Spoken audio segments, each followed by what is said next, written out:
Eh, Aquí le damos acá, entendido. Bueno, muchas gracias a todos ustedes por, como les decía, por la invitación. Muchas gracias al Instituto de Derecho Civil, a la doctora Laciar y a todas las autoridades y miembros del instituto.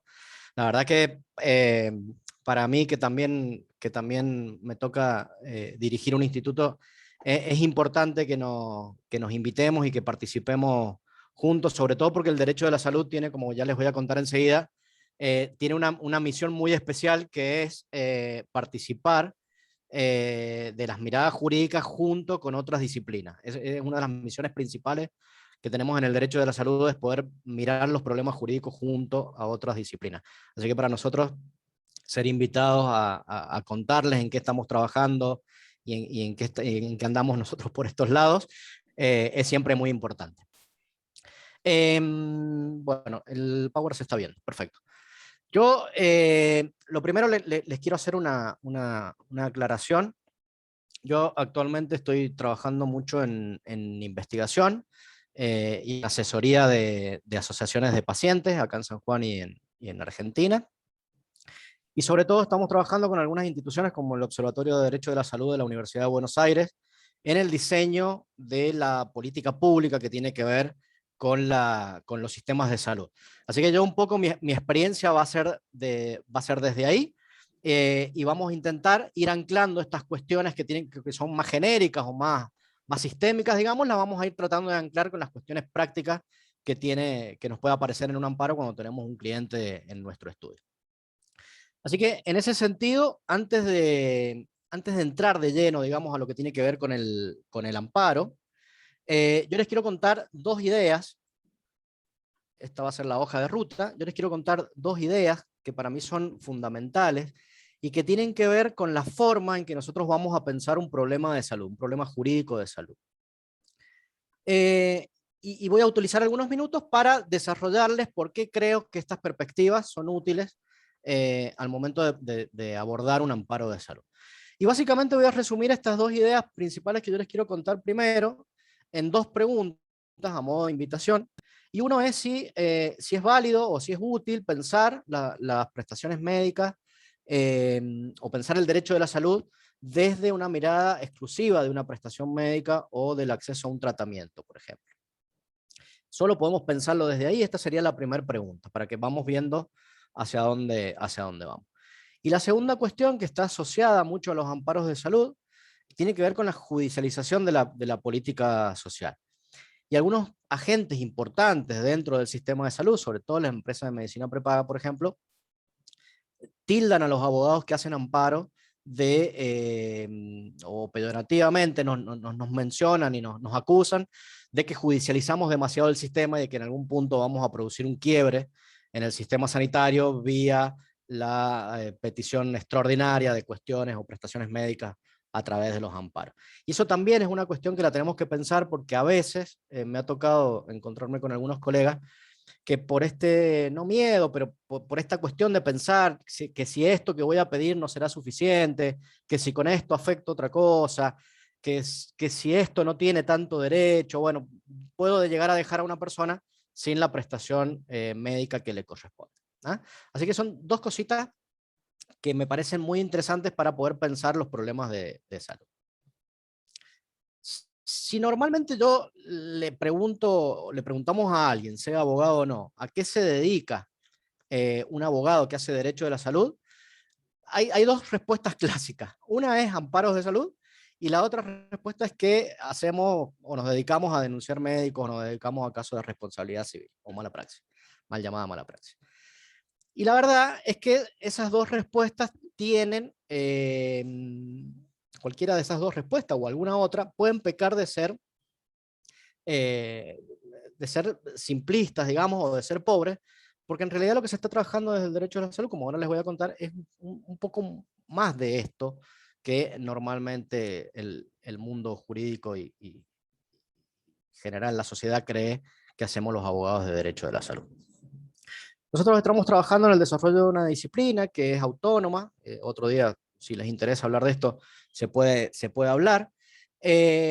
Nosotros normalmente nos referimos al derecho de la salud Señalo esto de la autonomía porque hoy nuestra rama se encuentra en esa labor, digamos, en ese proceso de darse forma, como alguna vez lo hicieron otras ramas de las que podríamos considerar clásicas, o algunas otras que han adquirido esta forma últimamente, como el derecho del consumidor, por ejemplo, o el derecho laboral.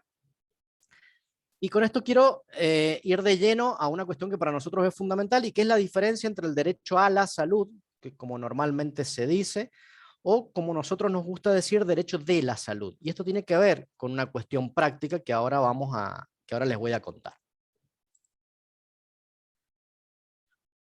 Entre la A de derecho a la salud y la D de derecho de la salud, que puede parecer para todos una cuestión mínima, para nosotros hay una diferencia fundamental y tiene que ver con la perspectiva desde la que nosotros pensamos y abordamos los problemas jurídicos, tanto teóricos como prácticos. Por eso les hago este hincapié, porque esto que parece muy teórico es muy importante después en la práctica de un amparo.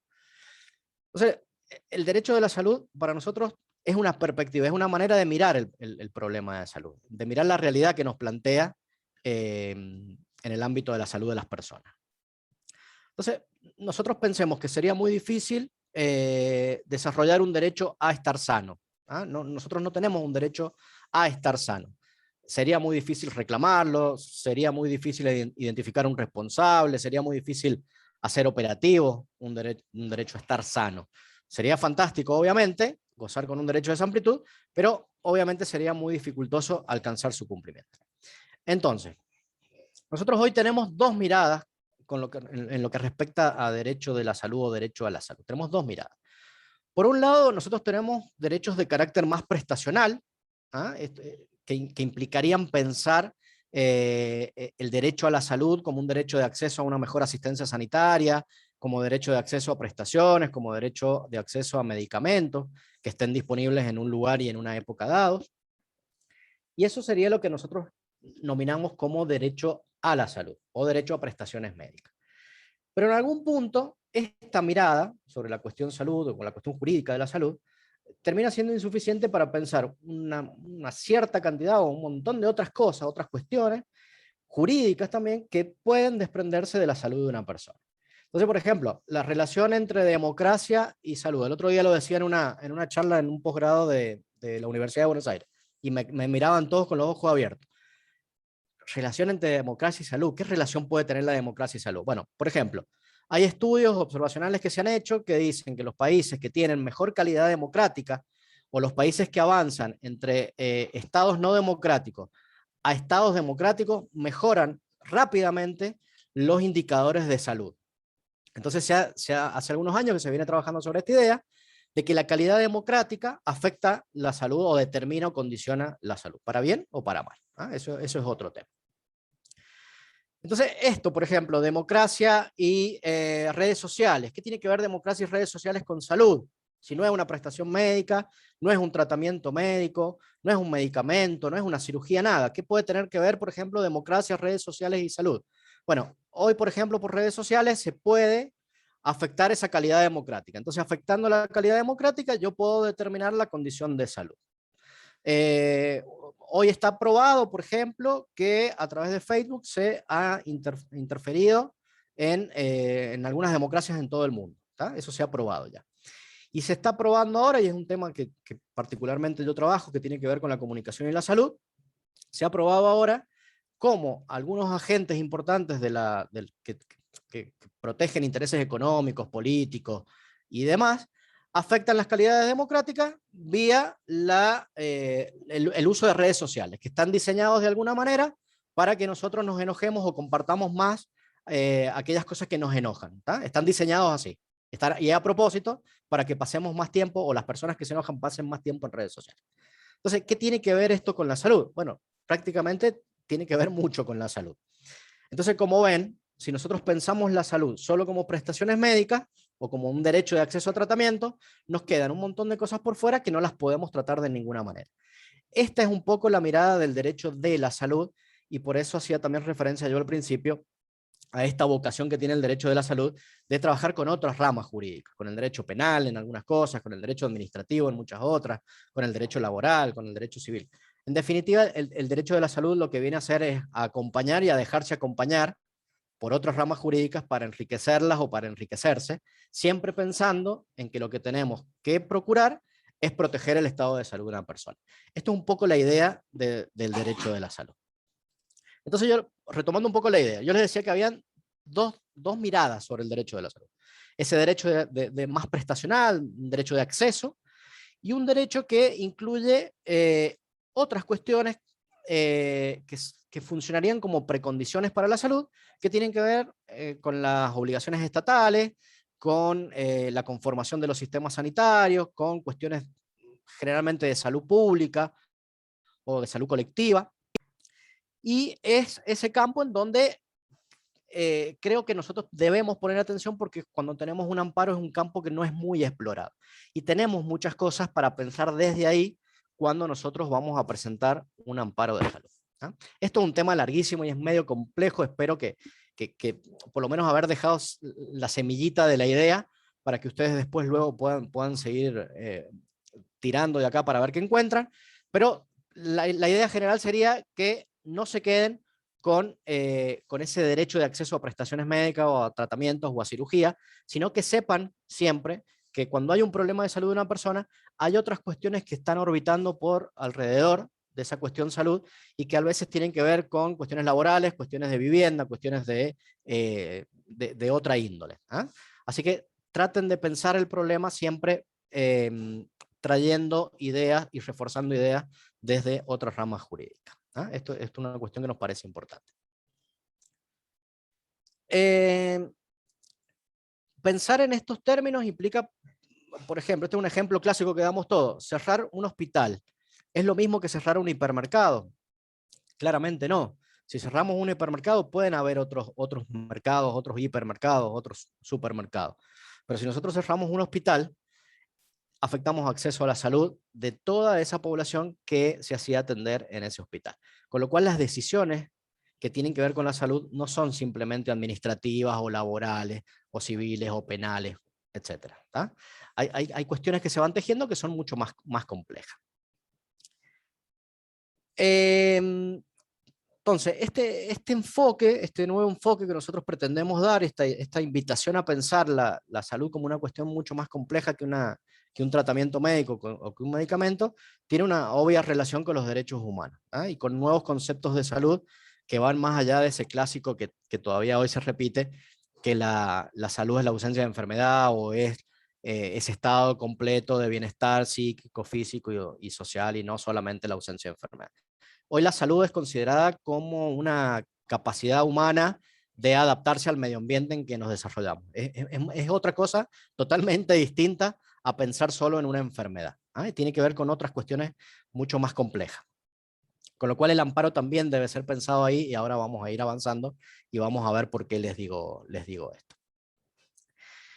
Entonces nosotros, como les decía, sabemos que hay cuestiones cuando nos llegue un cliente que van a ser biológicas, que pueden ser genéticas, que pueden ser propias, digamos, de la persona, pero también es necesario que nosotros estemos atentos a esas otras cuestiones que pueden ser medioambientales, que pueden tener que ver con su ámbito laboral, que pueden tener que ver con la comunicación y la información, que tienen que ver, pueden tener que ver con su actividad laboral, con sus ingresos, con el lugar donde vive, o el lugar donde nació. Bueno, una multiplicidad de causas que pueden determinar la salud o no de una persona, y que en un amparo necesitan ser pensadas. Nosotros tengamos en cuenta también que cuando hablamos de un paciente, hablamos en general de personas que no solamente van a ser vulnerables por ese estado de salud, de ese momento circunstancial, digamos, o coyuntural, sino que también pueden ser doblemente vulnerables por otras circunstancias. Por ejemplo, por ser niños y niñas, por ser personas con discapacidad, por ser adulto mayor, por ser migrante, etc. Y no olvidemos que el Estado tiene una obligación jurídica de proteger especialmente a las personas o grupos especialmente vulnerables. Esto lo dice en el artículo 75, inciso 23, cuando habla de las acciones positivas. Y el derecho de la salud, que nosotros o normalmente se vincula al derecho de la vida, pero no específicamente es así, no solo implica cuidar la vida, sino que la vida que vamos a vivir las personas sea una vida que pueda ser vivida dignamente. ¿Ah? Y esto también como principio, la dignidad como principio jurídico, digamos. Esto que yo les estoy señalando, y acá ya vamos a entrar en cuestiones que pueden ser propias de la práctica del amparo, se ve claramente en un caso de la Corte Interamericana, está medio lento el PowerPoint, en un caso de la Corte Interamericana, Poblete Vilches, que es un caso bastante importante de la Corte Interamericana, es uno de los primeros en donde se establecen estas cuestiones de la especial protección a los grupos vulnerables, con lo cual es un caso que cuando tengan un amparo de salud, es un caso que normalmente pueden llegar a citar, así que es un caso importante para conocer. Y es quizás, como les decía, el primer pronunciamiento de la Corte Interamericana con esta perspectiva, ¿eh? de proteger especialmente a algunos grupos sobre otros. El caso Poblete Vilches, como yo les decía, vamos a señalar dos cuestiones. Voy a dar la idea principal al principio y después desarrollo un poquito la idea para que se nos quede. La primera es la protección especial de grupos vulnerables y la segunda es la importancia que tiene atender o que los estados atiendan, o los responsables, ya veremos quiénes, atiendan los contenidos mínimos esenciales del derecho de la salud, que ya vamos a ver en unas filminas más adelante, que están establecidos unos criterios o unos contenidos mínimos para el derecho de la salud. Entonces, estas son dos cuestiones importantes que introduce Poblete Vilches. El caso Poblete Vilches, digamos, Poblete Vilches era una persona que vivía en Chile, tenía una insuficiencia respiratoria, se presenta al hospital, pasa unos días internados en una unidad de cuidados intensivos, luego le practican una intervención quirúrgica, no le preguntan a él porque él estaba inconsciente, no le preguntan a los familiares, con lo cual ahí hay una afectación al derecho de acceso a la información, autonomía del paciente, consentimiento informado. Empiezan a aparecer otras cuestiones, como ven, que no son la propia práctica médica. Durante ese primer ingreso tratan de mejorar su salud, le terminan dando el alta. Cuando le dan el alta no le dan pautas de alarma, no le dicen lo que tiene que hacer, no le dicen de qué se debe cuidar, ni cuándo debe volver. Él se va a su casa, pasan unos días, se vuelve a sentir mal, vuelve al hospital, al mismo hospital.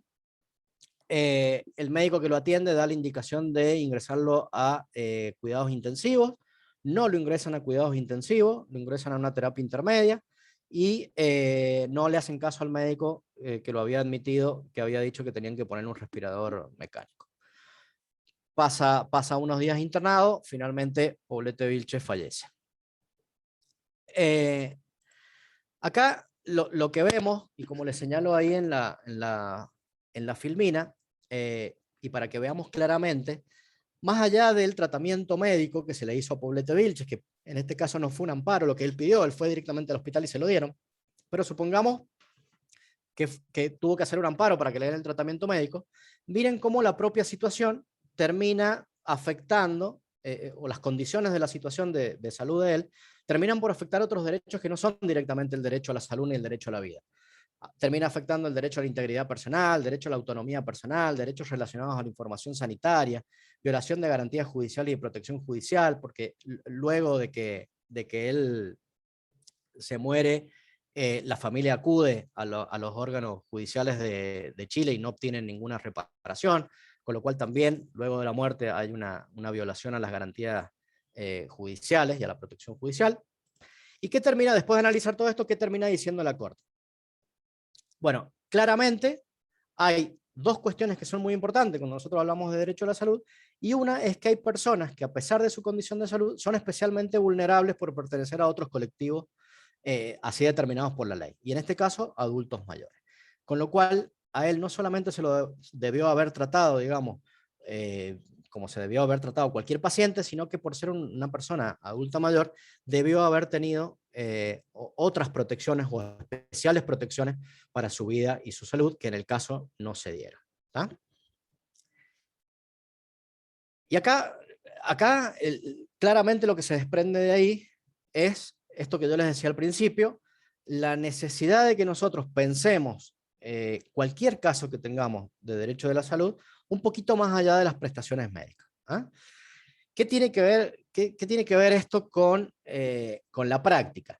Nosotros vamos a tener en nuestro estudio cuando tengamos un cliente, y si no les ha pasado, les va a pasar en algún momento, vamos a tener un cliente que además de necesitar un tratamiento médico, puede ser una persona con discapacidad.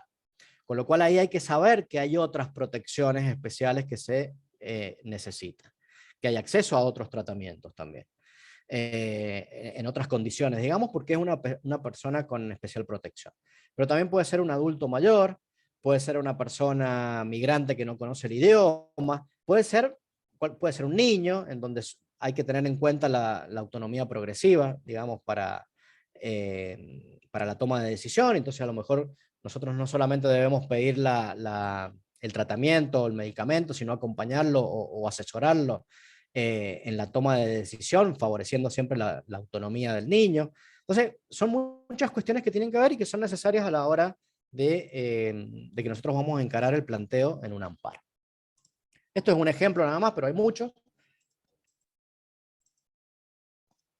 Los estándares mínimos, como les decía, están muchos tratados internacionales. Los seres humanos tenemos derecho a que nuestra salud sea preservada tanto por medidas sanitarias y sociales como por otras medidas relativas, por ejemplo, alimentación, vestido, vivienda. Esto lo dice la Declaración Americana de Derechos Humanos, por ejemplo, pero hay muchos tratados internacionales. O sea, los seres humanos tenemos derecho a que se nos proteja nuestra salud, nuestra dignidad y nuestra vida, no solo a través de prestaciones médicas y tratamientos médicos, sino a través de una cierta cantidad de condiciones que también determinan nuestra salud, como por ejemplo, clásico, la vivienda, la educación, la alimentación, el transporte, etc. ¿Bien? Estos son los elementos esenciales, los determina el Comité de Derechos Económicos, Sociales y Culturales en la observación general número 14, cuando analiza los alcances del derecho al disfrute del más alto nivel posible. Este es el artículo, esto está en el Pacto Internacional de Derechos Económicos, Sociales y Culturales. Y acá, ¿qué dijo el comité? Y esto es una opinión consultiva, pero esto es un poco, son un poco los límites, digamos, del derecho de la salud. Dijo que el derecho de la salud tiene básicamente 4 despliegues, 4 elementos que son esenciales y que deben ser provistos siempre, digamos, deben ser asegurados siempre. Un elemento es la disponibilidad, y esto está relacionado con la posibilidad y la existencia de establecimientos, bienes y servicios. Otro elemento esencial es la accesibilidad, o sea, que ese elemento esencial, establecimiento, bienes y servicios, no solamente esté, sino que la persona pueda acceder en sentido geográfico, digamos que el único hospital que yo tenga acceso no esté a 700 kilómetros, sino que yo tenga acceso por lo menos a algo mínimo de atención sanitaria, que no me discriminen cuando yo entro, cuando yo llego al centro de salud o al hospital, no ser discriminado, y que ese acceso también sea asequible, digamos, que no sea... que no se me provea dificultad de acceso en términos económicos, que no sea demasiado caro, que yo pueda pagar, y si yo no puedo pagar, que yo pueda acceder de igual manera, porque acuérdense que derecho a la salud es un derecho fundamental, con lo cual hay que asegurarlo, se pague o no se pague, ya veremos después quiénes son los responsables, pero el derecho a la salud debe ser asegurado por alguien. Y el otro elemento de la accesibilidad es el acceso a la información, que ahí, como se los comentaba en Poblete Vilches, se empieza a ser muy importante, porque toda la información sanitaria es un elemento de la decisión del paciente. Aceptabilidad, esto tiene que ver con el respeto a la diversidad cultural, como yo les decía, por ejemplo, en el caso de personas migrantes. Ética médica, la ética médica debe ser respetuosa de la dignidad también del paciente. Esto quiere decir que el sistema sanitario o la atención médica debe darse dentro de unos parámetros, éticos que respeten algunos principios que tienen que ver con los derechos del paciente, autonomía, información y demás. Y además que todos estos servicios, establecimientos y bienes deben tener cierta norma, digamos, de calidad, según la ciencia médica, según la capacitación, estándares de buenas prácticas de actuación de los sistemas sanitarios y los profesionales, etc. Bueno, estos son los elementos esenciales. De estos elementos esenciales, es muy importante que cuando ustedes tienen un caso, esto normalmente no lo ven así, la idea mía es traducirles un poco esta teoría a la práctica, digamos, que ustedes pueden tener. Estos elementos esenciales, cuando uno habla de un amparo de salud, normalmente no van a encontrar un abogado que les hable de los elementos esenciales del derecho de la salud. Pero si ustedes toman un caso particular y empiezan a desarmarlo, van a ver que muchos de estos elementos esenciales pueden haber sido vulnerados. Porque fui a una prepaga y con una enfermedad preexistente, por ejemplo, y no me dijeron nada, me hicieron firmar los papeles porque el administrativo que me atendió me pasó el contrato, no me explicó, me dijo firme acá, firme acá, firme acá, yo me fui a mi casa, luego necesito hacer una intervención quirúrgica y me dicen que no, que tengo la obra social dada de baja porque no dije que tenía una enfermedad preexistente. Bueno, ahí hay una falla, por ejemplo, en el derecho que tenemos nosotros como pacientes de acceder a información. Ahí se nos vulneró el acceso a la información. No se nos dijo qué podía pasar si yo decía o no decía que tenía una enfermedad preexistente. Por ejemplo, voy a tratar de traerles cuestiones prácticas. Si yo, el mismo ejemplo, yo me voy a una obra social, a una prepaga, me quiero afiliar, me dicen, no, usted no se puede afiliar porque tiene más de 65 años. No discriminación. No me pueden discriminar por edad, por ejemplo, las empresas de medicina prepaga, que es una práctica también muy usual. No, no lo podemos afiliar porque usted tiene determinada edad. ¿Está? Bueno, entonces, como ven, estos elementos esenciales terminan en la práctica siendo los que se vulneran cuando nosotros agarramos o estudiamos, digamos, un caso de salud. Dicho esto, la segunda idea que yo que les había señalado al principio es hablar un poquito de la judicialización, que a mí me gusta más pensarlo en términos de justiciabilidad. Y para esto es importante entender cómo funcionan los subsectores o cómo funciona la salud en Argentina. ¿Por qué esto de justiciabilidad o judicialización? Como yo les decía recién, normalmente se tilda al abogado o al paciente que hace un amparo como el provocador, digamos, del quiebre del sistema sanitario. Y en realidad lo que está haciendo el paciente y el abogado que lo acompaña es buscar un poco de justicia, es buscar un mecanismo o acreditar un mecanismo de justiciabilidad, digamos, de acceder a un derecho que le corresponde. Entonces, también es importante pensar el amparo en esos términos y pensar los problemas de salud en esos términos. Esto, básicamente, es una simplificación muy simplificada, el esquema de lo que es el sistema de salud argentino, que la verdad es que es un sistema demasiado complejo, demasiado heterogéneo, con muchos despliegues, muchos problemas, muchas causas, muchas condiciones, digamos, que tienen que ver con cómo funciona. Esto es una simplificación, pero la idea es que también esto termina siendo importante cuando nosotros analizamos un amparo de salud, saber dónde podemos ubicar el problema, porque dónde ubiquemos el problema, en qué subsector ubiquemos el problema, tiene que ver con el marco jurídico que nosotros vamos a aplicar. Entonces es importante por lo menos conocer o saber que esto existe. En Argentina existen básicamente, como les decía, tres subsectores: un subsector público, un subsector privado y un subsector de la seguridad social. El subsector público nos incluye de alguna manera a todos en algunas cuestiones. Por ejemplo, pensemos en una emergencia médica. Lo llevan inmediatamente a la guardia del hospital, lo normal. Pero particularmente este sistema se ocupa de aquellos que no tienen otro tipo de cobertura, sea por sus condiciones sociales, laborales, etcétera, que no tienen otro tipo de cobertura, ni del sistema privado, ni del sistema de la seguridad social. Recordemos nosotros algo muy importante también, y esto tiene que ver con lo práctico. El Estado nacional, provincial y municipal en algunos lugares son garantes del derecho de la salud. Esto está en la normativa, está en los tratados internacionales. Es el último garante, el Estado es el último garante del derecho de la salud. Si todos los demás mecanismos fallan, el Estado no puede fallar, el Estado no puede mirar para otro lado y decir, bueno, yo no sé qué pasó acá. Entonces, el subsector público termina de alguna manera, a través de sus hospitales y demás, atendiendo con la posibilidad de atender a toda la población. Hoy hay mecanismos de recupero de costos, por ejemplo, que en algunos lugares funcionan y en otros no. Pero bueno, básicamente este es el subsector de la salud pública. El subsistema de la seguridad social básicamente está integrado por las obras sociales nacionales, obras sociales de seguridad, fuerzas de seguridad y obras sociales universitarias, obras sociales provinciales, PAMI, ¿tá? Todo lo que sean obras sociales.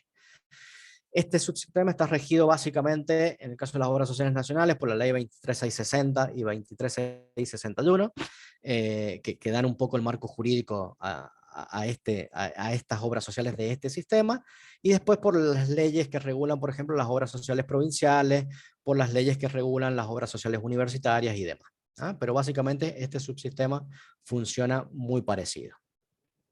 Es un subsistema que utiliza cerca del 40% de los recursos de salud que se mueven en todo el sistema. Hay alrededor de 25 o 26 millones de afiliados, al 60% de la población argentina, por ejemplo. Y es un subsistema que está muy relacionado, o las condiciones de salud a las que yo puedo acceder están muy relacionadas con los ingresos o la situación laboral que yo tengo. Si yo trabajo en la industria aceitera, es probable que yo tenga algunas posibilidades de salud mejores que quien trabaja en la industria alfajorera, por ejemplo. Y esto tiene que ver por la cantidad de afiliados y por la fuerza, digamos, y por la disponibilidad de recursos que tienen estas obras sociales según actividad.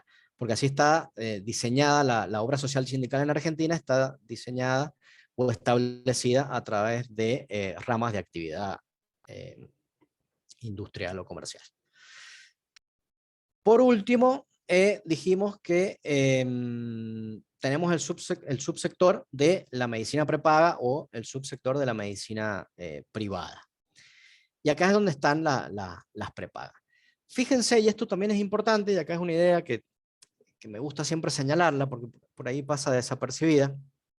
En la ley de empresas de medicina prepaga, en la ley 26.682, dice que se considera empresas de medicina prepaga a toda persona física o jurídica, cualquier sea el tipo que adopten, digamos, o la forma jurídica que adopten y la denominación que adopten, cuyo objeto consiste en brindar prestaciones de prevención, protección, tratamiento y rehabilitación de la salud humana, cuyo objeto consista en brindar prestaciones básicamente médicas. ¿Ah?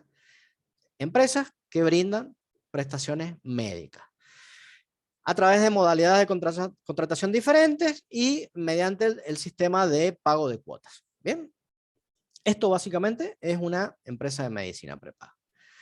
Y acá hay una cuestión importante porque uno generalmente cuando tiene un amparo, del otro lado de la empresa, cuando con una empresa de medicina prepaga, del otro lado generalmente nos dicen, no, mire, esto que me está pidiendo es muy caro, voy a quebrar la obra social, me afecta mucho los recursos, no tenemos recursos para hacerlo, perdemos plata. Bueno, todo lo que digan, muchachos. Pero la empresa de medicina prepaga no ha sido conformada, no como lo dice la ley, para obtener una ganancia, sino para brindar una prestación médica. Con lo cual, si obtienen o no ganancia, será un problema de la empresa, pero no es algo que le compete al paciente que está demandando una prestación médica. Tendrán ellos que ver cómo lo resuelven, si pedirán un préstamo, si no pedirán un préstamo.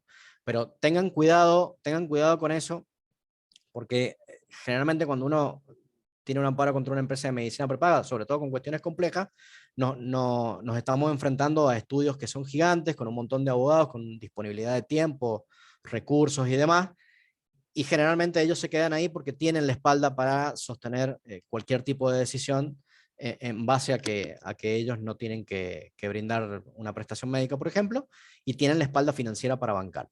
Entonces, por ahí es cuestión de plantearle bien al juez por qué estamos pidiendo lo que estamos pidiendo y que no tiene que ver con afectar sus recursos, sino con proteger un derecho constitucional como es la salud. Acá lo que les he puesto, esto después se los dejo, son algunos ejemplos de cómo la jurisprudencia va dándole un poco de forma a estas ideas que yo les he ido contando. En el subsector de la seguridad social, por ejemplo, hay mucha jurisprudencia que habla de que las obras sociales sindicales, tendrían una especie de función social o una especie de compromiso social con sus afiliados, con lo cual no los pueden dejar desprotegidos, no pueden dejarlos sin cobertura, justamente en cumplimiento de este compromiso social o esta función social que las obras sociales sindicales tienen. Esos son dos ejemplos, pero hay muchos más. En el subsector privado, por ejemplo, una cuestión muy importante, las cláusulas de los contratos de medicina prepaga, porque esto también es otra cosa usual. Cuando nosotros pedimos una prestación, la prepaga nos dice no, porque eso no estaba en el contrato, porque el contrato dice otra cosa, o porque la cláusula no está bien interpretada. Todas las cláusulas de los contratos de las empresas de medicina prepaga deben ser interpretados siempre a favor del adherente. Siempre, siempre. No olvidemos que estamos tratando de proteger un derecho de regambre constitucional. Entonces, entre el derecho de empresa, digamos, o el derecho de lucro que puede tener la empresa, y el derecho fundamental o el derecho humano a la salud, siempre debe ser considerado con una especial atención el derecho a la salud. En otro fallo se dijo que si bien la actividad que asumen las empresas de medicina prepaga puede representar determinados rasgos mercantiles, obviamente que están constituidas para ganar, pero no es su objeto principal, que si bien pueden determinar rasgos mercantiles, en tanto ellas tienden a proteger garantías constitucionales como la vida, la salud, la seguridad y la integridad, también adquieren ese compromiso social con sus usuarios que obsta a que ellos puedan desconocer, por ejemplo, un contrato o invocar sus cláusulas para apartarse de las obligaciones impuestas por la ley. Recordemos, las obligaciones impuestas por la ley son proteger la salud, rehabilitar la salud y demás. De esto, jurisprudencia sobre derecho a la salud, hay millones. Después, el que necesite algo, quiera más, les doy, elegí algunas solamente para mostrar algunos ejemplos de lo que estoy diciendo. Y cuando hablamos de la responsabilidad del subsector público, también hay infinidad de casos. Estos son algunos de los más conocidos. Son por ahí los que marcaron un poco el camino y los que hoy definen el criterio en la responsabilidad estatal en materia de salud. Asociación Bengalensis, Campodónico de Vivacua, Monteserín, Marcelo. Acá, si les interesa, hay un cuaderno de jurisprudencia de Derecho a la Salud de la Corte Suprema de Justicia, que creo que el de Derecho a la Salud se actualizó, creo que a noviembre del año pasado. Están todos estos fallos y fallos nuevos que ha ido sacando la Corte, y también hay fallos de Cámara, creo. Así que está muy bueno el cuadernillo, ahí pueden estudiar todos estos temas. Así que no me quiero ahondar mucho más en esto.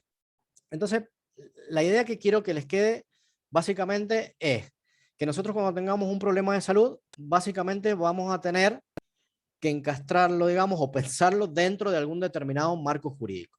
Y tenemos que saber que existen estos diversos marcos jurídicos, y tenemos que saber que existen diferencias en las prestaciones que otorga cada uno de estos marcos jurídicos. Las obras sociales provinciales, por ejemplo, no están adheridas al PMO, no tienen un PMO, sí tienen un nomenclador de prestaciones, que en muchas obras sociales es muy difícil de conseguir, generalmente o si lo tienen escrito no lo dan, y lo que conocemos a lo mejor son folletitos o cositas chiquititas que van diciendo, sí, cubrimos esto con este porcentaje, con tantas sesiones, pero es muy poquito lo que tenemos, con lo cual todo termina siendo, las prestaciones médicas terminan siendo generalmente otorgadas según disponibilidad de recursos y no por nomenclador. Las obras sociales sindicales, por ejemplo, sí están adheridas al PMO, igual que las empresas de medicina prepaga, con lo cual ahí hay un piso de prestaciones básicas que deben cumplir. Las leyes de obras sociales universitarias, por ejemplo, también establecen algunas cuestiones particulares que hay que conocer. Nosotros acá en San Juan tenemos DAMSU, por ejemplo, que tiene algunas particularidades, y que eso hay que saberlo, porque no es lo mismo. Ir contra DAMSU, por ejemplo, no es lo mismo que ir contra provincia, ni contra una obra social, una prepaga o una sindical. Y eso es muy importante, que nosotros logremos identificarlo rápido cuando tenemos un caso, cuando tenemos un cliente. Yo recién les mencionaba que el PMO, en el caso de las obras sociales que se le aplica, es un piso. Esta es otra cuestión muy debatida. Generalmente las empresas nos dicen, no, estoy dando la cobertura según PMO. ¿Bien? El PMO, cuando se pensó en su momento, se pensó, como les dije, en un piso. ¿Qué se dijo? ¿O qué se pensó? Bueno, a ver, necesitamos que todo el sistema de obras sociales sindicales, y lo que después se fue agregando, en el caso de las empresas de medicina prepaga, otorguen una cobertura similar, una prestación universal, digamos, un piso para que todos más o menos puedan saber qué nos van a cubrir, y que todas den una cobertura similar. Esa es la idea del legislador cuando, no es el legislador porque es un decreto, Esa es la idea, digamos, de cuando se desarrolla la idea del PMO, del Programa Médico Obligatorio. Es generar una canasta básica de prestaciones para todo el sistema, ¿no? De obras sociales, sindicales y empresas de medicina prepaga. Ahora, como piso, tiene la obligación de cumplirlo, pero no tiene techo. El techo de las prestaciones médicas o de tratamientos médicos está dado en el mayor de los casos por el desarrollo de la ciencia médica. Entonces, nosotros entre el PMO y el desarrollo de la ciencia médica tenemos todo este espacio para movernos cuando tenemos un caso de derecho de la salud. ¿Qué quiere decir esto?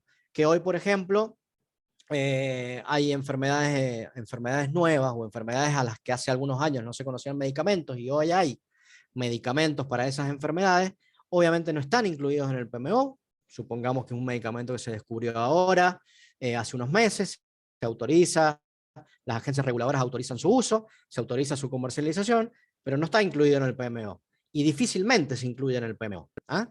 Ahora, ¿eso hace que el paciente no tenga derecho a pedirlo? No, por supuesto que no, porque además del derecho a la salud que yo les decía recién, tenemos otro derecho que también es un derecho humano fundamental, que es el derecho de acceder al desarrollo científico. ¿Ah? Esto normalmente nadie lo plantea, por ejemplo, en casos de derecho de la salud.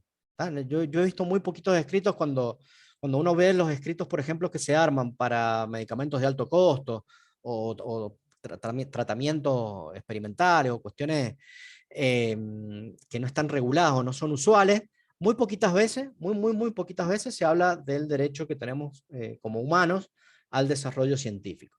Y ese derecho al desarrollo científico significa básicamente poder acceder a estos nuevos descubrimientos que la ciencia, en este caso médica, pero puede ser la tecnología también, vayan alcanzando. ¿Ah? Entonces no tenemos por qué quedarnos a vivir en el siglo pasado. Tenemos derecho de poder acceder a esas cuestiones. Y también lo tenemos, obviamente, cuando hablamos de salud.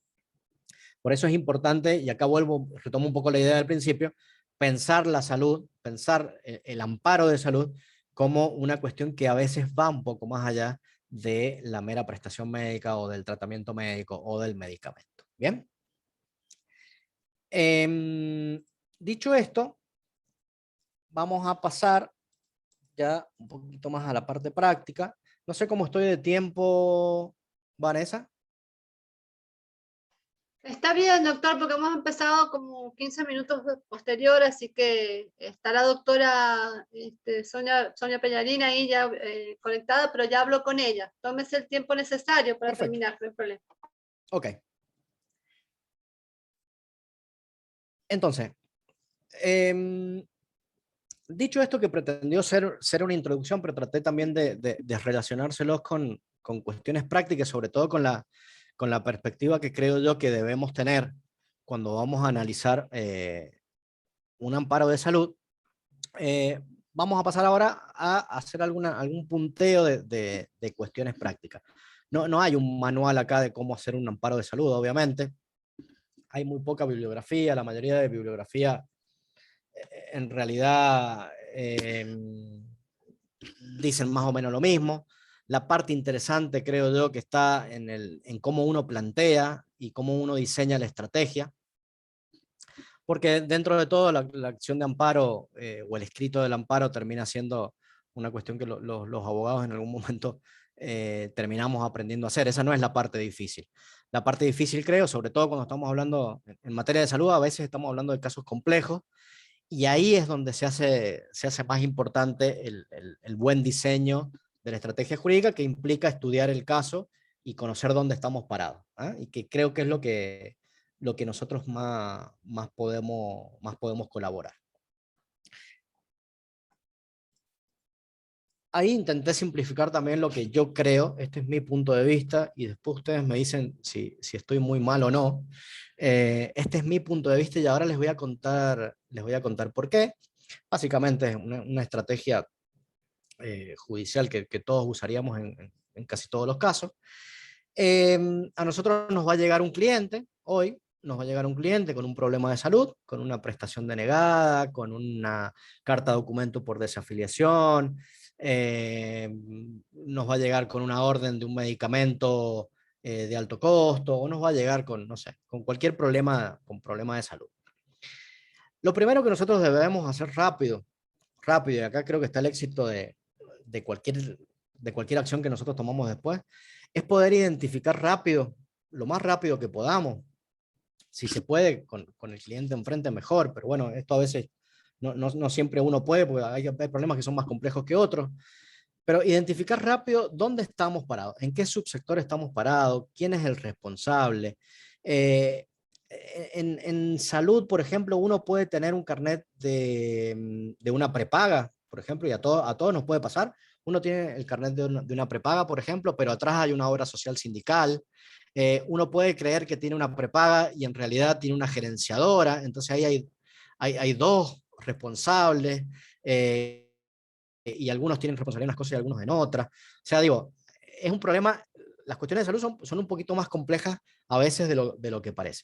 Entonces, la necesidad de identificar rápido dónde estamos parados. Si nosotros vamos a demandar al Estado Nacional, por ejemplo, se va a aplicar una normativa, la ley 16986, por ejemplo, si vamos a demandar a PAMI, supongamos, tenemos que identificar rápido si va a ser el Estado provincial. Si va a ser el Estado provincial, la normativa que se aplique es otra, los plazos son otros, los criterios son otros. Si vamos a demandar, por ejemplo, una empresa de medicina prepaga, que será en el fuero federal, la normativa es otra, los criterios son otros, habrá que revisar jurisprudencia de ese fuero, habrá que estudiar un poquito qué pasa en ese fuero con ese caso, cómo deciden los jueces ahí. Entonces, identificar rápidamente quién es el responsable a cubrir el tratamiento, el medicamento o lo que sea, la prestación médica. Lo otro importante, muy importante, y esto no lo pierdan de vista nunca, es que muchas de estas entidades tienen leyes específicas. Las prepagas tienen una ley específica, las obras sociales universitarias tienen una ley específica, algunas mutuales, las obras sociales provinciales, hay leyes específicas, hay normativas específicas. Pero sumado a eso, hay patologías que también tienen leyes especiales. HIV, celiaquía, cáncer, reproducción asistida, trasplante, etcétera, etcétera, etcétera, etcétera. Entonces, identificar rápido el problema en el marco jurídico. ¿Quiénes son los responsables? ¿Cuál es la normativa que aplica? Si hay resoluciones, por ejemplo, con decisiones ministeriales, en algunos casos eso nos ayuda, nos aclara el panorama o nos da herramientas para peticionar. Lo otro importante y que tiene que ver con lo que les conté al principio, identificar si ese paciente, además de tener una vulneración en su estado de salud, pertenece a algún grupo especialmente vulnerable, persona con discapacidad, adultos, niños, migrantes, etc. En el caso de las personas con discapacidad, por ejemplo, para mejorar las prestaciones o para mejorar las posibilidades del amparo, si no tiene certificado único de discapacidad, va a ser necesario que haga el certificado único de discapacidad, con lo cual rápidamente vamos a tener que saber que si es una persona con discapacidad y no tiene certificado único de discapacidad, el certificado puede ser una herramienta importante. Hay que asesorarla para que tramite su certificado de discapacidad. Bien, entonces, identificando esta doble vulneración que puede haber, tenemos que saber también que podemos incorporar herramientas, digamos, para fundamentar nuestro planteo en la Convención Interamericana sobre la Protección de Derechos de las Personas Mayores, en la Convención de Derechos del Niño, en la Convención sobre trato no discriminatorio, digamos. Entonces, ahí tenemos que ir trayendo todo lo que tengamos para nosotros poder enriquecer nuestro planteo. Todos los tratados internacionales, todos tienen, o casi todos, tienen alguna referencia al derecho de la salud. Ahí podemos ver también qué podemos traer. Entonces dijimos, para ubicar el marco jurídico, tratados internacionales y la Constitución Nacional. Recuerden que hoy tratados internacionales y la Constitución Nacional están en un pie de igualdad. Y para abajo vienen las leyes nacionales, las leyes provinciales, las constituciones provinciales. Ese va a ser el espacio en donde nosotros vamos a ir a buscar o tenemos que ir a buscar la fuerza para fundamentar lo que estamos pidiendo. Bien. Otra cosa importante, que a veces pasa desapercibida. Los jueces en nuestro país tienen la obligación de realizar, además del control constitucional, el control de convencionalidad. Si ustedes entran, por ejemplo, a la página del Poder Judicial de San Juan, hay en un apartado con el título Control de Convencionalidad un acceso directo a las sentencias de la Corte Internacional de Derechos Humanos. Y eso que parece una soncera, digamos, que esté ahí, está ahí por una cuestión muy importante. Los jueces deben adecuar sus decisiones a lo que está establecido en los tratados internacionales. Es obligatorio hacer eso, incluso para los jueces de provincia. Y también es importante cuando nosotros tenemos un caso no dejar de leer, bueno, en nuestro caso la Constitución de la provincia y la Constitución nacional. En la Constitución de la provincia, por ejemplo, está establecido en el artículo 61 el derecho de la salud, y es un artículo bastante amplio. Recuerden que la Constitución nuestra del año 86 fue una constitución muy progresista y bastante avanzada para su época, tenía muchos derechos económicos, sociales y culturales. Incluso, por ejemplo, el derecho de la salud no está incorporado explícitamente en la Constitución nacional, pero sí en la provincial, con lo cual ahí veamos cuando tengamos un caso en que vamos a aplicar normativa provincial, porque la Constitución Nacional tiene en el artículo 61 muchas cuestiones para fundamentar, incluso tiene una parte que habla de los medicamentos, o les otorga a los medicamentos el carácter de bien social, y garantiza el acceso a medicamentos. Entonces, ahí cuando estamos hablando de normativa provincial, tenemos en la Constitución Nacional algunas cuestiones importantes, no dejen de tenerlo en cuenta. Y después en la Constitución Nacional, en el artículo 42 y 43, con toda esa fuerza que le da el artículo 75, inciso 22, y los más de 14 o 15 tratados internacionales, son ese espacio en donde nosotros vamos a ir a buscar la fuerza para fundamentar nuestro planteo. Entonces, ubicar el caso jurídico ubicar el caso, perdón, en el marco jurídico. Creo que es lo más importante.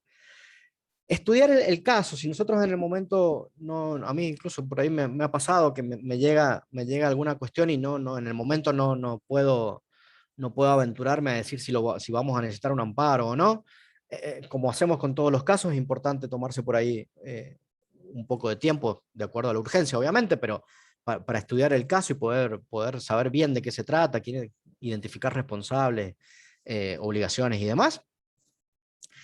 Y lo otro es que también se ve mucho, y acá viene la parte en donde ustedes a lo mejor me digan que estoy loco, hay muchos casos de derecho de la salud, muchos, no digo todos, pero muchos casos de derecho de la salud que pueden ser solucionados a lo mejor con una buena carta de documento, o con una conversación con la obra social o con el abogado de la obra social, o sentándose a hablar con el médico auditor. Ahí hay que ponerse creativo, digamos, pero hay muchas cosas que no tienen que ver con ser simples solamente. Hay muchas cirugías. Me acuerdo ahora de un caso de hace 3 años, por ahí, una doble cirugía a corazón abierto a un chiquito que en ese momento tenía 8 o 9 años, contra una empresa de medicina prepaga muy grande. La empresa 3 días antes, 4, una cosa así, muy poquitos días antes de que se llevara a cabo la cirugía y de que la familia estaba por viajar a Buenos Aires, le comentan que van a cambiar el equipo médico y que van a cambiar la clínica donde le iban a hacer la intervención. Estamos hablando de una cirugía de corazón abierto, que es una de las cirugías más complicadas que puede haber. Intervenían 2 o 3 equipos médicos, la cirugía demoraba creo que algo de 12, 13 horas, una cosa así. Bueno, 4 días antes, supongamos, le llaman y le dicen, mire, no les vamos a autorizar el equipo médico que ustedes tenían, equipo médico que llevaba meses hablando con la familia y que habían estudiado al chiquito y que son los que conocían la patología y las condiciones que tenía y ya habían estudiado cómo hacer la cirugía, sino que los cambiaban de clínica y le cambiaban los equipos médicos. Bueno, ese caso, que sería un caso clásico que todos dirían, bueno, no, esto va a amparo ya, ese caso se solucionó con una carta de documento que obviamente teníamos que mandar, con 2 o 3 correos electrónicos y con 20, 25 llamadas por teléfono. Y lo solucionamos. Se volvió todo para atrás. Estamos hablando de una de las empresas de medicina prepaga más grandes del país, que suelen ser las más reacias a cumplir. Entonces, la idea sería, no se queden, con que el amparo sí o sí es para los casos más complejos. También he visto hacer amparos por casos que a lo mejor la obra social termina diciendo después de perder, bueno, pero si me venían y me lo decían bien o me lo explicaban bien, capaz que lo terminábamos dando y no transitábamos el amparo. Pero bueno, ustedes vean, yo por ahí soy más de la idea de intentar, sobre todo por la gente, de intentar destrabar el conflicto de manera extrajudicial. ¿Ah? Pero bueno, ahí también habrá que ir viendo. Entonces, para mí, antes de llegar al planteo, digamos, judicial, siempre hay una etapa que para mí es muy importante, que es esta gestión, digamos, de tratar de destrabar el conflicto antes de llegar a un juicio. ¿Y por qué no llegar a un juicio? Si bien el amparo casi eh, no tiene costos para el demandante, digamos, para el actor, es relativamente rápido, relativamente sencillo para nosotros, incluso también a veces es relativamente sencillo, relativamente fácil. Yo tengo la idea, por eso es una cuestión muy particular y por eso hacía el chiste de que a lo mejor me dicen loco, de que las familias están transitando un momento muy difícil, que agravar eso a lo mejor con un proceso judicial puede no ser la mejor idea. Entonces yo intento siempre solucionarlos a través de otra vía. Obviamente, cuando no hay acogida del otro lado, cuando no hay buena voluntad del otro lado, no queda otra que obviamente llegar al amparo. Pero bueno, es una sugerencia. Estoy casi convencido de que una buena carta de documento bien fundamentada, no una carta de documento redactada en 2 minutos, sino darle el tiempo que se merece, mostrarle a la otra parte que nosotros ya hemos estudiado, que sabemos dónde está el conflicto, que sabemos que tenemos algún tipo de chance si vamos a un amparo. Con eso, en ocasiones podemos destrabar el conflicto. Respecto de la documentación, que esta es una cuestión muy importante, acá obviamente demostrar que la persona es afiliada a la obra social o a la empresa de medicina prepaga. En el caso de las empresas de medicina prepaga, adjuntar las comprobantes de pago para demostrar que se está al día.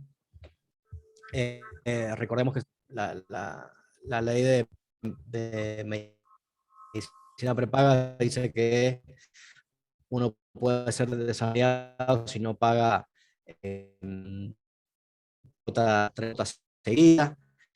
Las órdenes de medicación, de tratamiento, sean de orden reciente, aunque se la tengan que hacer de nuevo. Por ahí hay algunos médicos que dicen, pero si ya la hice hace 40 días, 50 días. Bueno, doctor, por favor, la orden de nuevo reciente, en letra clara. Esto es otro tema, histórica, si se puede, completar con informes de otros profesionales, completar con fotos, completar con todo lo que ustedes dispongan en ese momento que puedan necesitar o que ustedes crean que puedan convencer al juez de lo que le están pidiendo. Acuérdense que en el amparo nosotros vamos a pedir, por un lado el amparo, pero siempre vamos a introducir una medida cautelar. Y como vamos a presentar toda la documentación en el primer escrito, nosotros con la primera lectura que haga el juez o el funcionario judicial que tome nuestro caso, necesitamos incorporar los elementos suficientes como para que en esa primera lectura esté convencido de que lo que estamos pidiendo es un derecho que le asiste al amparista, ¿eh? Que no le quede ninguna duda. No podemos, por ejemplo, sí, pido este medicamento porque, bueno, porque mi doctor me dijo que lo tome. No, bueno, ¿por qué? No hay otro, hay otro. Con ese, ¿qué calidad de vida puedo tener? ¿Qué mejoría puedo tener? ¿Qué pronóstico puedo tener con ese medicamento? Eh, Explicar Marcos, bien perdón, cuál es la función. Sí, ¿en qué consistiría específicamente la medida cautelar que solicitamos junto con la interposición? mira, ahí depende de Emiliano. Sí. Eh, Ahí depende básicamente de cuál es el problema. Vos podrías presentar por ejemplo, una medida de no innovar para que no modifiquen una situación en la desafiliación, por ejemplo, Ujú. o una medida cautelar genérica pidiendo, no sé, determinada prestación o determinado tratamiento, determinado diagnóstico. ¿Ah? Ajá. Ahí, ahí depende el caso. Depende del caso, sería la medida cautelar que vos interpongas. Generalmente lo que se utiliza es una medida genérica, digamos, adaptada al problema particular. Porque incluso hay veces que te puede pasar, por ejemplo, a ver, estoy pensando algún problema complejo, un medicamento que no se comercializa en el país, por ejemplo. La medida cautelar no va a implicar solamente que te otorguen el medicamento, ¿tá? Porque si no se comercializa en el país, puede que la ANMAT, por ejemplo, no haya autorizado el ingreso. Y como no está autorizado por el ANMAT, puede que la aduana no te permita el ingreso. Acuérdate que los medicamentos para ingresar al país tienen que estar autorizados en el país. Con lo cual ahí hay que ver, porque ahí a lo mejor la medida cautelar tiene que ver con que aduana autorice, con que ANMAT autorice, y después que te lo provean. ¿Ah? Por eso digo, cada problema tendrá un traje a su medida. En general son medidas cautelares genéricas, digamos. ¿Bien? Bueno, sigamos. Como les decía, entonces, toda la documentación que ustedes crean conveniente para provocar en el juez o en el funcionario judicial el convencimiento de que estamos a derecho y que lo que estamos pidiendo no es algo ilógico. Y siempre cuando nosotros estamos trabajando, estamos con el cliente, digamos, nosotros ya deberíamos estar pensando en la documentación para la cautelar. La cautelar es la base, en la mayoría de los casos la cautelar es la base del amparo. Con lo cual, a medida que nosotros estamos hablando con el titular, con el cliente, digamos, con el paciente, tendríamos que pensar en términos de poder armar la cautelar y cumplir los requisitos de las medidas cautelares. Cómo voy a demostrar la urgencia, cómo voy a demostrar el peligro en la demora, cómo voy a demostrar la verosimilitud en el derecho. Y ahí vamos a ir armando, digamos, la documentación que nosotros pedimos. Eso con respecto a la documentación. Ahí todo lo que puedan poner. Una sugerencia que a veces sirve mucho, y esto recordando que los jueces o los funcionarios judiciales no son médicos y que nosotros los vamos a tener que convencer de cuestiones técnicas, una sugerencia es incorporar al expediente, por ejemplo, guías clínicas de asociaciones profesionales, recomendaciones de organismos técnicos, OPS, OMS, ANMAT, Ministerio de Salud de la Nación, FDA, EMA, que es la Agencia Reguladora de Medicamentos de Europa. Incorporar esos informes técnicos, digamos, incorporar esa opinión profesional, que si bien nosotros estamos planteando, apoyados en un médico que nos está acompañando en el planteo, nosotros con la incorporación de estos documentos estamos incorporando instituciones de peso. Estamos diciéndole, mira, la OMS recomienda hacer esto en este tiempo, la Sociedad Argentina de Traumatología recomienda esto, la Sociedad Argentina de Cardiología recomienda hacer este tipo de cirugía en estos momentos. O sea, estamos diciéndole al juez, mira, vengo con todos estos profesionales y todas estas instituciones. Eso también es una cuestión muy, muy importante. Otro tema que tiene que ver, este tema también, ojo porque a veces los clientes llegan y nos quieren dominar la estrategia. Normalmente me ha pasado, y es probable que si no les ha pasado les pase en algún momento, porque creo que a los que nos dedicamos a esto nos ha pasado a todos, que el paciente llega y dice, hola doctor, ¿cómo le va? De hecho, ayer me mandaban un mensaje, por eso me he acordado. Hola doctor, el médico me recetó un amparo. Pasa mucho que directamente los médicos o directamente los pacientes, porque conocieron el caso de su prima o de su vecina o del panadero, que en algún momento la obra social no les cubrió, antes de ir a la obra social o antes de ir a la prepaga, van directamente a un abogado. Ahí volvemos un poquito para lo que les decía recién. O sea, mire, usted fue a la prepaga, le dijeron que no. No fui nunca porque a mi prima le dijeron que no. Bueno, ahí rápidamente tratar de encauzar eso por otro lado. En ocasiones pasa también que no todos los clientes, pero hay clientes que nos dicen, no, no fui, y en realidad sí habían ido y le habían dado cobertura, esto también ya me ha pasado, les habían dado cobertura para una determinada práctica que no necesitaba mucha capacitación del profesional, o sea, no era algo tan ilógico, pero como no les gustaba ese profesional, querían hacer un amparo para que se los dé otro profesional, y ahí la entidad, digamos, no estaba faltando a lo que debía cubrir, solo que esos profesionales a veces no están en la cartilla. Hay momentos, esto es importante, hay momentos y situaciones en donde se justifica, por ejemplo, que la prepaga o la obra social nos dé cobertura con un profesional que esté por fuera de la cartilla. Estamos hablando de algunas cuestiones muy específicas en donde no hay a lo mejor en la provincia un especialista del talle que la patología necesita. Ahí podemos iniciar un amparo, por ejemplo, o algún tipo de gestión administrativa extrajudicial para lograr que nos cubran con un prestador por fuera de cartilla, por ejemplo. Pero estas son situaciones muy particulares que habrá que ir evaluando momento a momento. En el caso de medicamentos, esto es importante, en el caso de medicamentos, que algo dije recién, en el caso de medicamentos, por ejemplo, cuando no son medicamentos nuevos, que no están aprobados en el país, sí o sí hay que justificar que han sido aprobados en alguna agencia reguladora del mundo. Generalmente hay que apoyarse en la FDA, que es la agencia reguladora de Estados Unidos, y en la agencia reguladora europea, ¿no? Que generalmente Europa y Estados Unidos con los medicamentos nuevos va mucho más rápido que podríamos ir nosotros. Y no porque ANMAT sea malo, ANMAT está hoy en el grupo de agencias reguladoras líderes de Latinoamérica.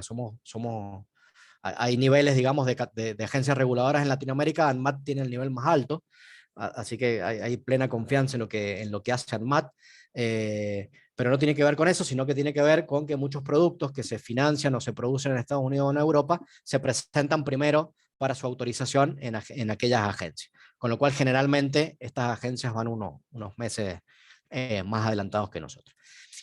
Entonces, cuando tengan que ver con estas cuestiones más complejas, siempre hay que demostrarle al juez, porque las empresas siempre las obras sociales o las prepagas nos van a contestar que no es un medicamento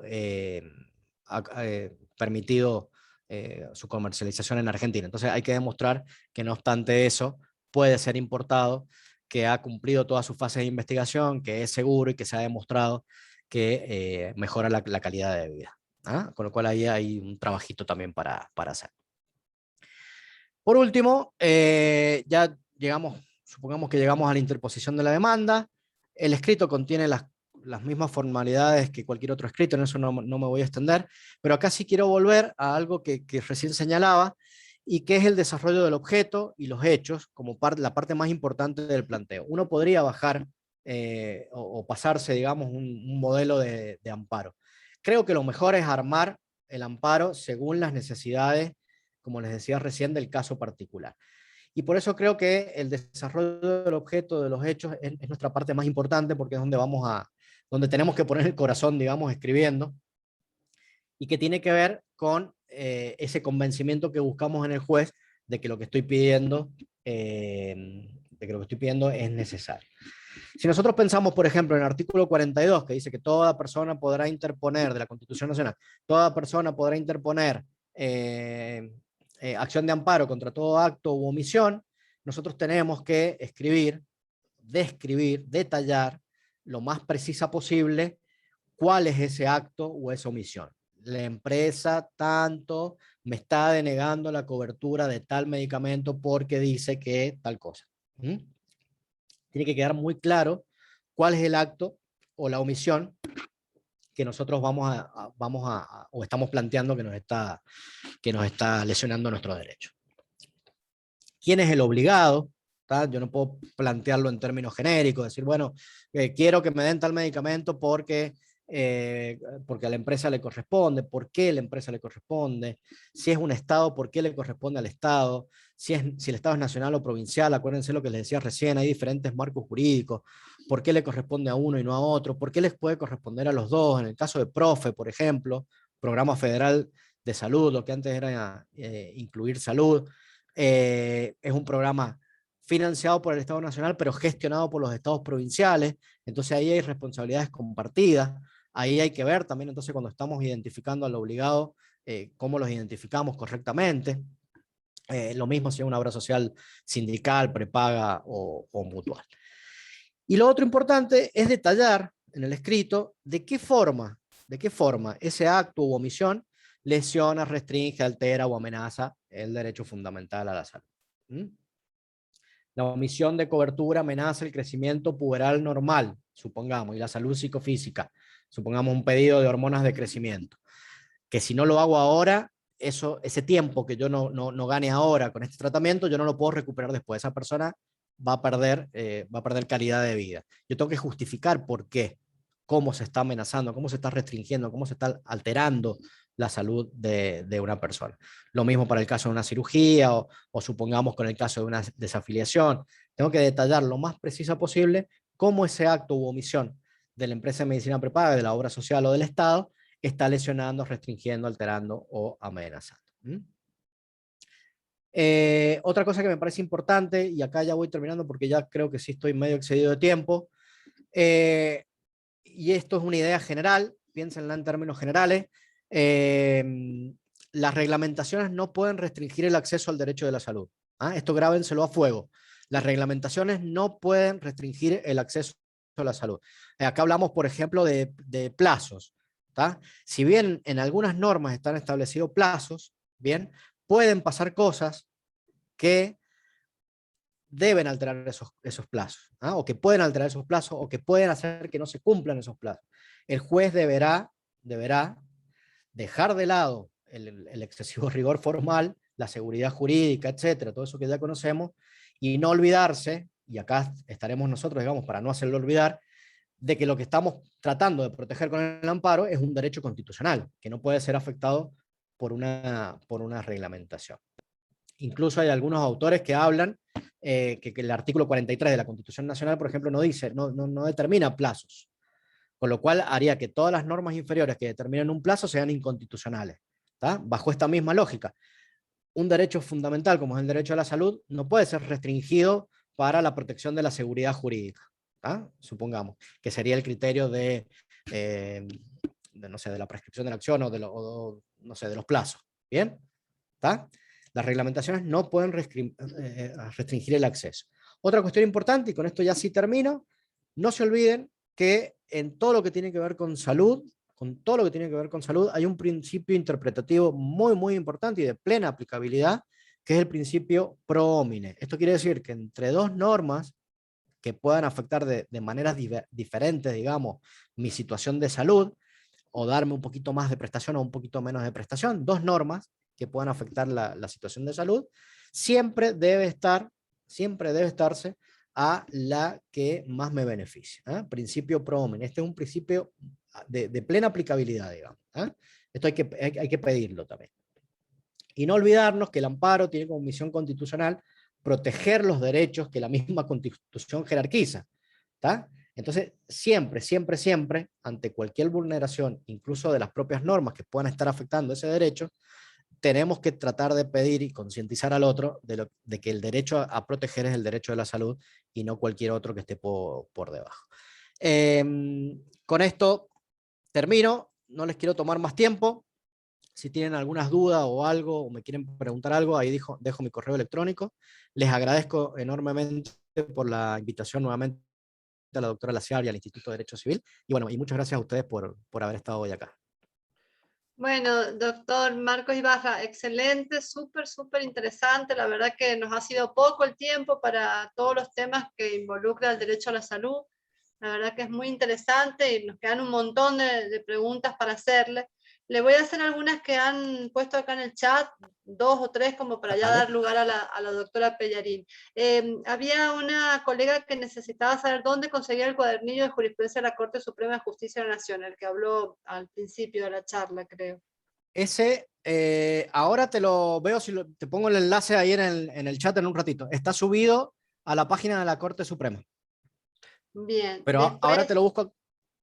¿Cómo?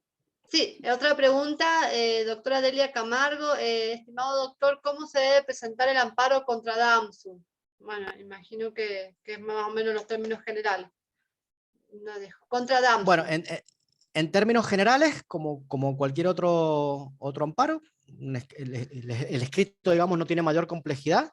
Y DAMSU sí hay que tener en cuenta, como creo que lo mencioné, que DAMSU es una obra social universitaria, lo cual implica que tiene ciertas características particulares y ciertas coberturas particulares. Ahí van a tener que ir a leer la ley de creación de DAMSU, que la pueden buscar en la página del rectorado de la Universidad Nacional de San Juan, y si no, después también se las paso al que quiera, porque hay algunas condiciones particulares que están ahí en la ley y que son las que determinan las responsabilidades, digamos, primarias de DAMSU. Como les dije, después hay otros obligados. Después de DAMSU estará la universidad y después... ¿No se rige por la Ley Nacional de Obras Sociales, obviamente DAMSU? estará el Estado. ¿DAMSU no se rige por la Ley Nacional de Obras Sociales? ¿No está adherida al PMO, digamos? ¿O DAMSU, sí? DAMSU se rige por una ley propia y adhiere a algunas leyes de coberturas nacionales. Bien. O sea, es una especie de engendro. Las leyes universitarias son un engendro igual que las leyes de mutuales y las obras sociales provinciales. En algunas cosas son parecidas y se pueden utilizar los criterios, y en algunas cosas hay que estar atentos a las cuestiones particulares. Bien. Después otra pregunta dice, doctor, los monotributistas le niegan el PMO en sindicales como SECAP, porque dicen que no tiene cupo. ¿Eso es correcto? Me imagino que la pregunta es que le niegan la inscripción, o sea, afiliación. la afiliación.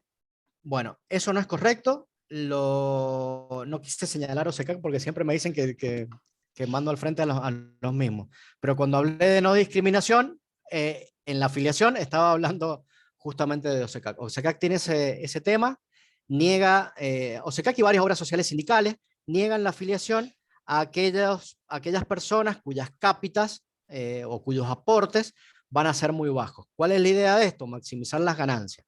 Si yo trabajo en una actividad, no sé, en el banco, es probable, supongamos, OSECAC no me va a decir que no. Ahora, si yo soy monotributista, mi cápita va a ser una de las más bajitas que existen. Eso significa que yo entro muy poca plata, yo ingreso muy poca plata a la obra social, y puedo llegar a tener o llegar a utilizarla demasiado, con lo cual ellos salen perdiendo. Pero no se puede negar la afiliación por esa razón. Bien. Bueno, acá muchos mensajes de agradecimiento, muchas gracias. Muchas gracias, doctor, excelente. Seguramente usted lo está viendo también en los mensajes. Interesantísima charla, realmente muchas gracias. Bueno, y como le digo, gracias, doctor, como siempre, excelente, dice Fiorella Mondino López. Después Paola Jiménez Escudero dice, para interponer recurso contra Swing Medical, ¿la competencia es provincial? No, la competencia de la Ley de Obras Sociales Nacionales, prepagas, es federal. Bien. Acá en la provincia solo interpondríamos en la justicia local amparos contra la obra social provincia. Todo el resto de amparos debería ir a la justicia federal. Igual ahí hay una cuestión también, en algunos lugares del país, el amparo de salud, incluso he visto amparos de salud interpuestos ante juzgados penales, por ejemplo. Los amparos, en realidad, hay un criterio que podrían ser impuestos en el lugar donde más rápido podamos interponerlo, ¿tá? Dependiendo de la urgencia, digamos. Ese es el criterio genérico. En la práctica, lo recomendable es que no, porque, por ejemplo, un juez penal no tiene idea de salud, no son temas que trabaje, o un juez laboral, por ejemplo. Así que hay competencias específicas que habría que tratar de respetar. Pero bueno, el criterio sería provincial, todo lo que es obra social provincia, justicia local, todo lo que es empresas de medicina prepaga, justicia federal. Perfecto. Bueno, doctor, muchísimas gracias por su charla, muy interesante, nos ha abierto un montón la mente, así que le agradezco.